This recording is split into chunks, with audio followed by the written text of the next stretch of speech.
Hello friends, myself Hemant M. Patel, Assistant Professor, Mechanical Engineering Department, Mahatma Gandhi Institute of Technical Education and Research Center, Navsari.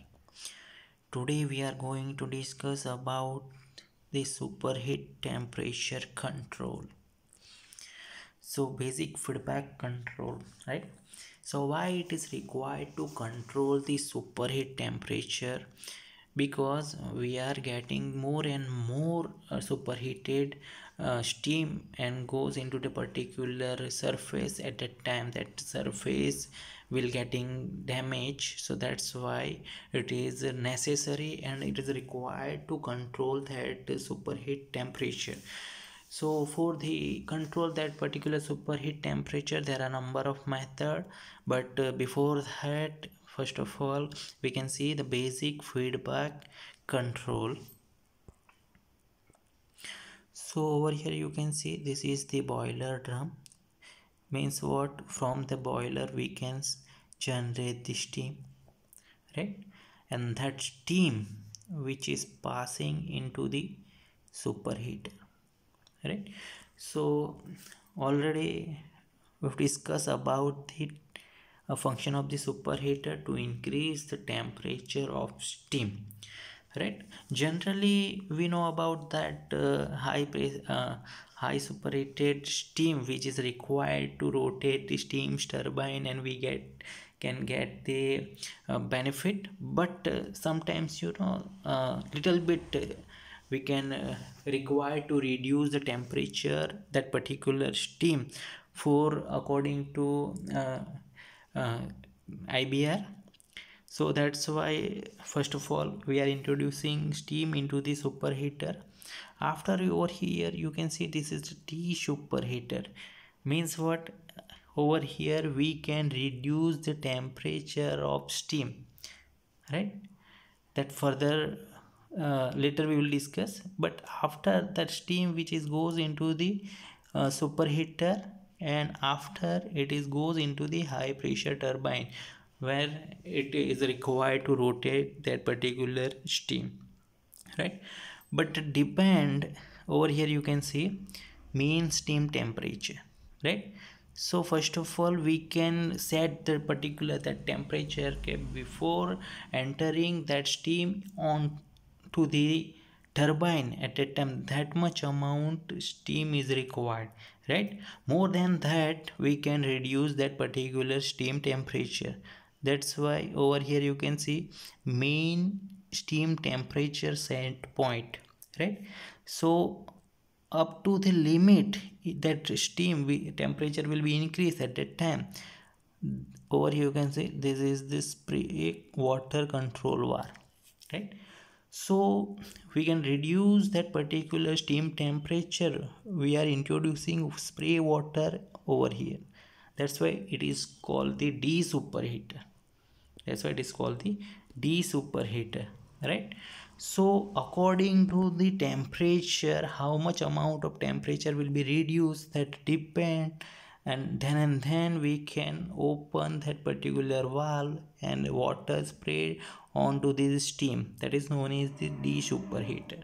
So over here we can control the temperature of that particular steam before entering onto the turbine, right? So that's why we are introducing the desuperator. That is, we can also know this type of process, that is the attemperation process, right? Later we will discuss. Okay, over here you can see steam temperature or superheat control, right? So first of all, we know that reduction in steam temperature, reduction in plant efficiency, right? Further we will discuss same thing, but over here you can see, suppose we can reduce the temperature of that particular steam. So ultimately we can reduce the plant efficiency. Second, increase temperature over design. So that is the important thing for to control that superheat temperature. So that is the second one that is the important. Increase temperature over design value. then overheating and failure of superheater, reheater tubes and turbine blades. So up to the design value and more than that, we can increase the temperature. At that time it will be damage that particular superheater, reheater, turbine blades. So that's why we are introducing to this type of de-superheater. Hence, accurate control in temperature is important for efficient power plant operation. So in power plant operation, that is the accurate, so proper control is required for that the particular temperature. So accurate control is required.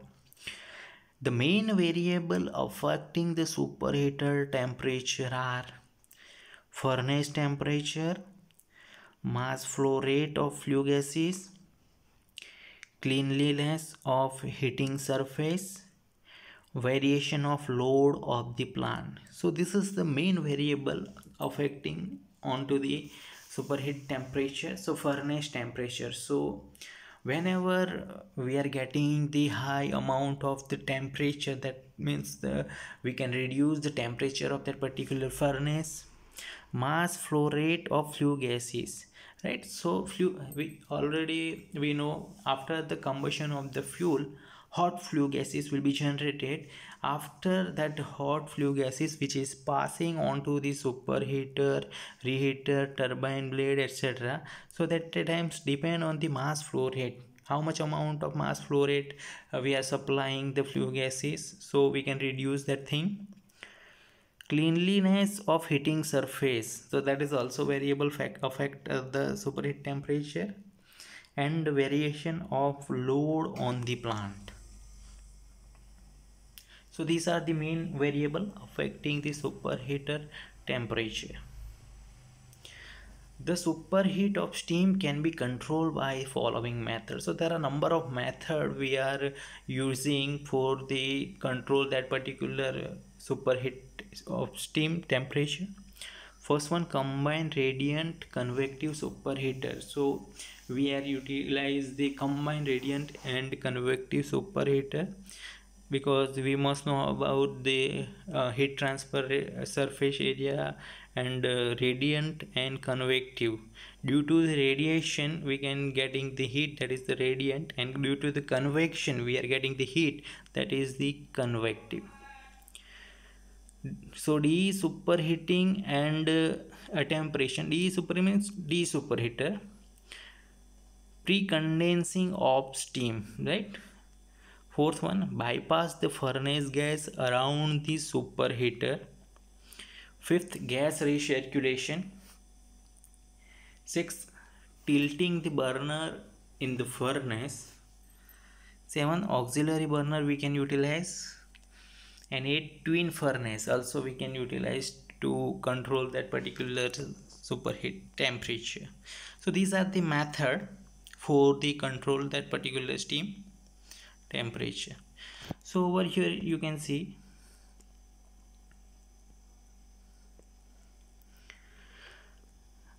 radiant and convective superheater. So this is the radiant superheater and this is the convective superheater. Radiant superheater means what? Over here this is the combustion chamber, right? And through the combustion chamber we can generate the heat. That heat will be absorbed by the superheater through the radiation. That's why it is called the radiant superheater, right? After that, steam which is passing through the convective superheater, over here due to the convection, heat will be absorbed by the steam. That's why it is known as the convective superheater. And after that, steam which is goes getting the superheated steam. So also over here we can utilize the radiant and convective superheater in series for the controlled temperature of steam. Second, you can see de-superheating. So it is also known as the attemperation process. So this is the boiler drum. From the boiler we can getting the steam. So after this is the superheat section, right? But in superheater what happen, steam temperature will be increased, and after that steam which is goes into the desuperheater. So further we have discussed, in desuperheater we are supplying the water, spray of the water, right, for the control the temperature of the steam. So after reduction of that steam temperature, that steam which is goes into the particular whenever wherever it is required, right? So D superheater, a same thing, this is a attemparation process. In attemparation process we are introducing the spray water through into the steam line. Okay, so this is the same thing after pre-condensing in the steam. So this is the boiler drum. So over here introducing the condenser. So in condenser we are supplying the feed water, right, feed water, but from the boiler steam will be passing into the condenser. So in condenser what happen, steam temperature will be higher compared to water, so water getting the temperature of steam, so steam temperature will be reduced, and after that steam which is passing onto the turbine. So in pre-condensing the steam we are introducing the condenser, right? So in the condenser what happen, water temperature will be increased and steam temperature will be little bit decreased. Okay,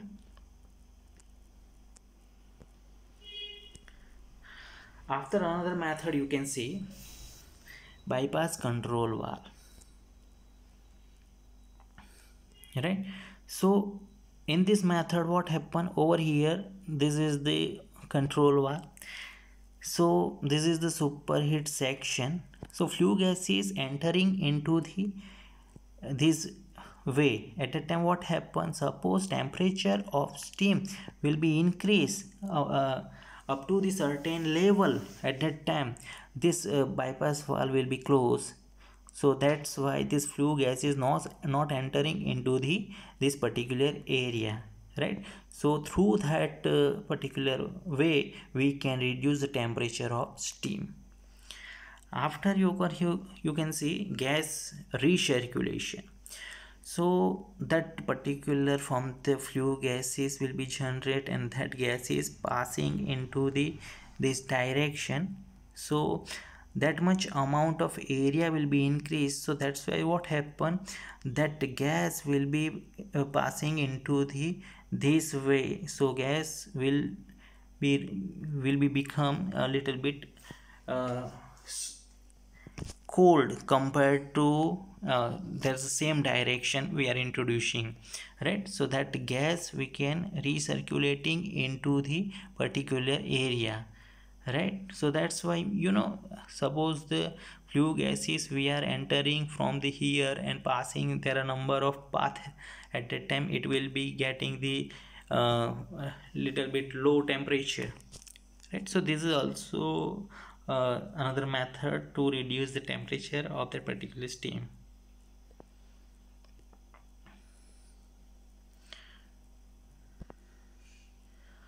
Another method you can see tilting burner, right?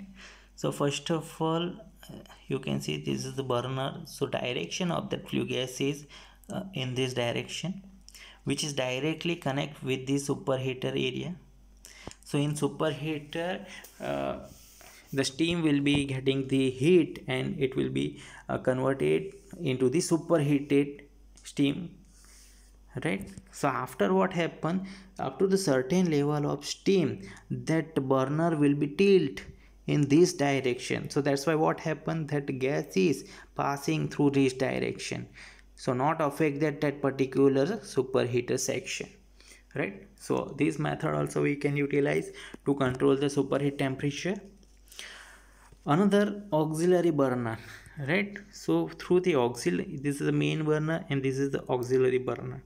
So this is main burner that are passing flue gases in this direction, but in auxiliary burner flue gases direction in this direction. So over here what happen, it will be connect with each other, right? So this type of thing to utilize into the for the reduce the that particular steam temperature.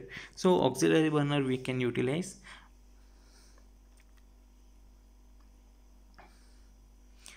And another and last thing we can see twin furnace. So this type of two furnace we are utilize, right? So over here this is the two section, but this section is particular for the boiler, and we can getting the steam. After that steam passing into this direction, after that particular direction we are introducing depend up to the certain level steam is required or not, right? Up to the certain level steam will be increased after that steam passing into this direction, and that steam which is fall onto the turbine. So also we can utilize this type of twin furnace to reduce little bit reduce temperature of that particular steam, right?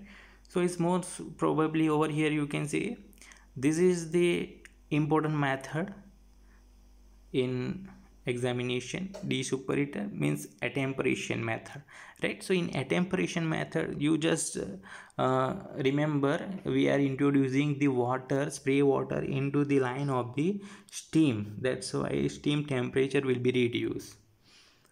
Okay, so this is the method we can utilize for the reduce the temperature of that particular steam, and we can that we can reduce the that particular increased temperature, and we are recover, and that particular superheater, reheater and turbine blades, right? And through the damage that particular weight easily we can save through the this type of method we can utilize in that power plant. Okay, so these are the all method we can utilize into the thermal power plant for the reducing the steam temperature. Thank you.